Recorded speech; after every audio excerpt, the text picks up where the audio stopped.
How the Grinch Stole Christmas by Dr. Seuss.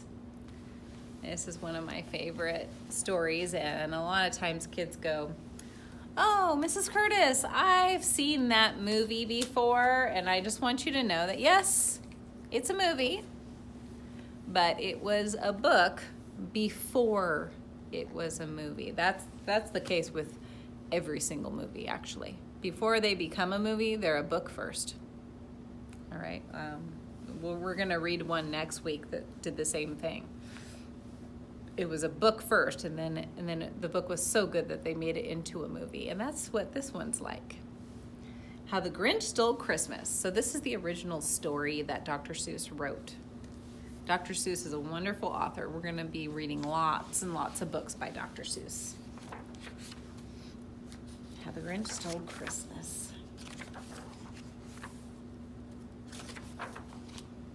Every Who down in Whoville liked Christmas a lot. But the Grinch, who lived just north of Whoville, did not. The Grinch hated Christmas the whole Christmas season. Now, please don't ask why. No one quite knows the reason. It could be his head wasn't screwed on just right. It could be perhaps that his shoes were too tight. But I think that the most likely reason of all may have been that his heart was 2 sizes too small. But whatever the reason, his heart or his shoes, he stood there on Christmas Eve hating the Whos. Staring down from his cave with a sour, grinchy frown at the warm lighted windows below in their town. For he knew every Who down in Whoville beneath was busy now hanging a mistletoe wreath. And they're hanging their stockings, he snarled with a sneer. Tomorrow is Christmas, it's practically here. Then he growled with his Grinch fingers nervously drumming. I must find some way to stop Christmas from coming, for tomorrow he knew all the Who girls and boys would wake bright and early, they'd rush for their toys. And then, oh, the noise! Oh, the noise, noise, noise, noise! That's one thing he hated, the noise, noise, noise, noise. He doesn't like the happy noises. Then the Whos, young and old, would sit down to a feast. And they'd feast, and they'd feast, and they'd feast, feast, feast, feast. That means eat. They would feast on Who pudding and rare Who roast beast, which was something the Grinch couldn't stand in the least. And then they'd do something he liked least of all. Every Who down in Whoville, the tall and the small, would stand close together with Christmas bells ringing. They'd stand hand in hand, and the Whos would start singing. They'd sing and they'd sing and they'd sing, sing, sing, sing. And the more the Grinch thought of this Who Christmas sing, the more the Grinch thought, I must stop this whole thing. Why, for 53 years I've put up with it now. I must stop this Christmas from coming. But how? Oh, he's coming up with an evil plan. Then he got an idea. An awful idea. The Grinch got a wonderful, awful idea. I know just what to do, the Grinch laughed in his throat, and he made a quick Santa Claus hat and a coat. And he chuckled and chuckled. What a great Grinchy trick. With this coat and this hat, I look just like Saint Nick. All I need is a reindeer, the Grinch looked around, but since reindeer are scarce, there was none to be found.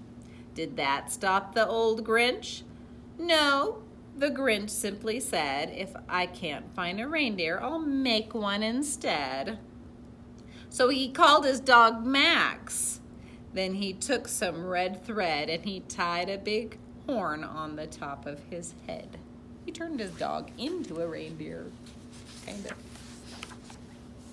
Then he loaded some bags and some old empty sacks on the ramshackle sleigh, and he hitched up old Max. Then the Grinch said, "Giddy up!" And the sleigh started down towards the homes where the Whos lay a snooze in their town.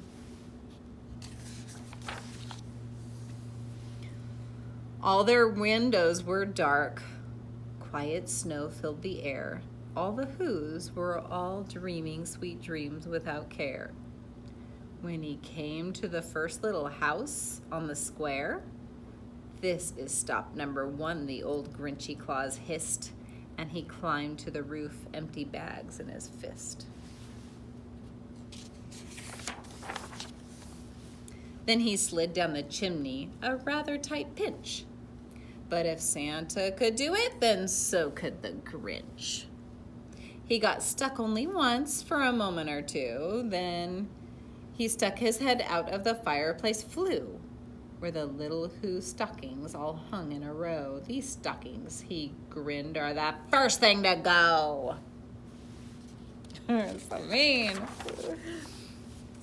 Then he slithered and slunk with a smile most unpleasant around the whole room, and he took every present. Pop guns and bicycles, roller skates, drums, checkerboards, tricycles, popcorn, and plums, and he stuffed them in bags. Then the Grinch very nimbly stuffed all the bags one by one up the chimbley. Then he slunk into the icebox and he took the Who's feast. He even took the food. He took the Who pudding. He took the roast beast. He cleaned out that icebox as quick as a flash. Why, that Grinch even took their last can of Who hash. Little last can of food. Then he stuffed all the food up the chimney with glee. "And now," grinned the Grinch, "I will stuff up the tree."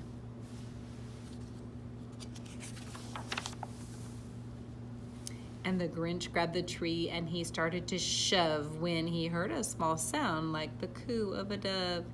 He turned around fast and he saw a small Who, little Cindy Lou Who was not more than 2.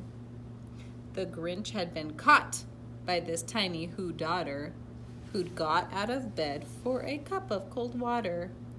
She stared at the Grinch and said, "Santa Claus, why? Why are you taking our Christmas tree? Why?" "But you know that old Grinch was so smart and so slick. He thought up a lie and he thought it up quick." "Why, my sweet little tot," the fake Santa Claus lied, "there's a light on this tree that won't light on one side. So I'm taking it home to my workshop, my dear. I'll fix it up there, then I'll bring it back here."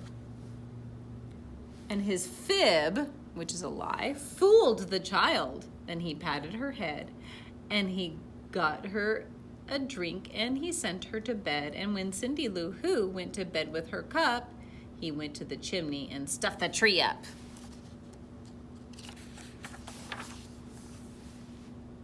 Then the last thing he took was the log for their fire. Then he went up the chimney himself, the old liar. On their walls, he left nothing but hooks and some wire. And the one speck of food that he left in the house was a crumb that was even too small for a mouse. Then he did the same thing to the other Who's houses, leaving crumbs much too small for the other Who's mouses. Went and did it to everybody's house. It was 1/4 dawn, all the Who's still abed, all the Who's still a snooze when he packed up his sled. Packed it up with their presents, the ribbons, the wrappings, the tags and the tinsels, the trimmings, the trappings.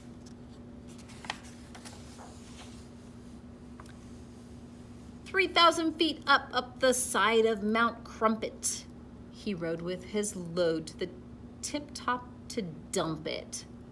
Pooh-hoo to the Who's, he was Grinchishly humming. They're finding out now that no Christmas is coming. They're just waking up. I know just what they'll do. Their mouths will hang open a minute or two like this. Then the Who's down in Whoville will all cry, boo-hoo. That's a noise, grinned the Grinch, that I simply must hear. So he paused, and the Grinch put his hand to his ear. And he did hear a sound rising over the snow. It started in low, then it started to grow. But the sound wasn't sad. Why, this sound sounded merry. It couldn't be so, but it was merry, very. He stared down at Whoville. The Grinch popped his eyes. Then he shook. What he saw was a shocking surprise. Every Who down in Whoville, the tall and the small, was singing without any presents at all. He hadn't stopped Christmas from coming. It came. Somehow or other, it came just the same. And the Grinch, with his Grinch feet ice cold in the snow, stood puzzling and puzzling. How could it be so? It came without ribbons, it came without tags, it came without packages, boxes, or bags. And he puzzled 3 hours till his puzzler was sore. Then the Grinch thought of something he hadn't before. Maybe Christmas, he thought, doesn't come from a store. Maybe Christmas perhaps means a little bit more.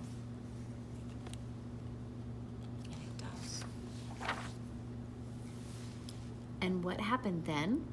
Well, the Whoville, they say that the Grinch's small heart grew 3 sizes that day.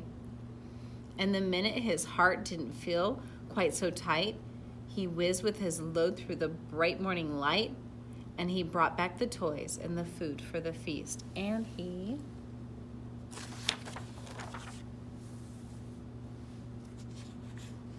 himself, the Grinch, carved the roast beast. Cute story by Dr. Seuss.